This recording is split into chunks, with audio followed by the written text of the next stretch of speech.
When Milano's car broke down, he thought the tow truck arriving was his saviour, but the simple service turned into a comedy of errors.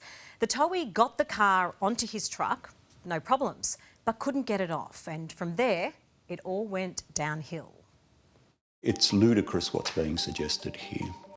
We've all had bad days at work, but this tow truck driver is having a shocker. So he's come over to me and surrendered essentially and said, I can't do this. But it's what's happened next that's left Milano Pellegrini furious at his insurer. To really fire me up to say, well, that was your instruction, I just was beside myself. Milano was on the way to visit his mother for her birthday when his car broke down in Sydney's inner west. Was on the way there, car broke down, rang NRMA, arranged a tow. Tow was there within an hour. The plan was to take the car to Milano's mechanic, but when they arrived, being a Sunday night, the gate was locked. The car park next door, the next best option. The fellow proceeded to try and unload the car into one particular car spot there, and it became quite apparent fairly quickly that he just didn't know how to unload the car.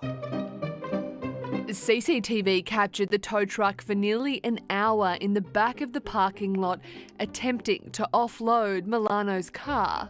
I started feeling a little sorry for him because he really did not, he's working the buttons and remote controls and tilting things, and I started getting a little worried about the car. Then the towee moves to another spot, telling Milano he says that the gradient of the ground wasn't working. It soon becomes apparent it's not just the gradient not working. What was going through your mind at that point? I just wondered, what's it going to take? I was suggesting to him, can somebody else help you? An hour and a half after they arrived at the lot, Milano says the driver admitted defeat. I can't do this, I can't unload the car, I haven't been trained on this particular truck, I've only been in the job a week, and I really felt for him. But he had a solution. He said, do you mind if I take the car to our depot? It'll stay there overnight, it'll be safe, and I'll bring it to the workshop tomorrow morning. With a game plan made, Milano watched the towee load the car back flat on the truck and called an Uber home, assuming his car was safe. The next day, Milano called his mechanic to get a diagnosis. I rang him in the evening and said, what's the damage to the car? And he said, what car? And so it became obvious that it hadn't been delivered yet. He called the NRMA, who assured him it must have been an oversight and would be delivered the next day. By Wednesday, it still hadn't arrived at the mechanic. Milano called the NRMA again, who contacted the towee.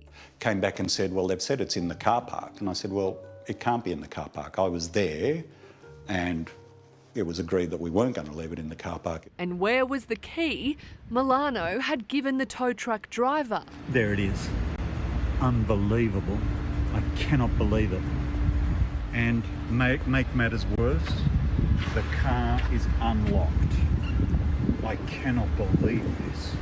I'm sure in my NRMA policy, of which I'm a lifetime policy holder, if you leave your car, your keys available and something happens, then you won't be paid out on that policy. Unsure just how long his car had been there, Milano secured the CCTV. It revealed the towee didn't take the car away. Instead, after Milano left, he waited 15 minutes before a final attempt, dropping the car in a spot a metre out from the curb.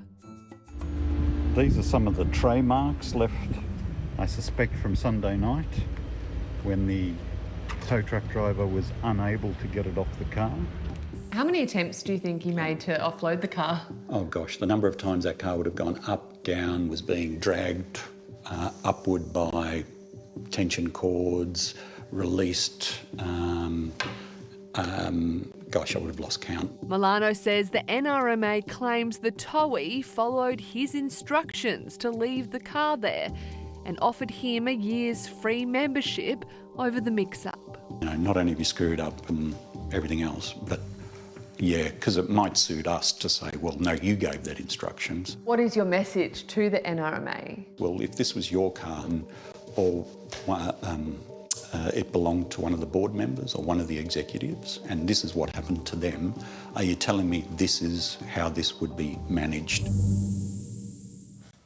The NRMA admits the time taken to inform Milano of his car's whereabouts was unacceptable. It says it's offered appropriate compensation, but clearly Milano disagrees.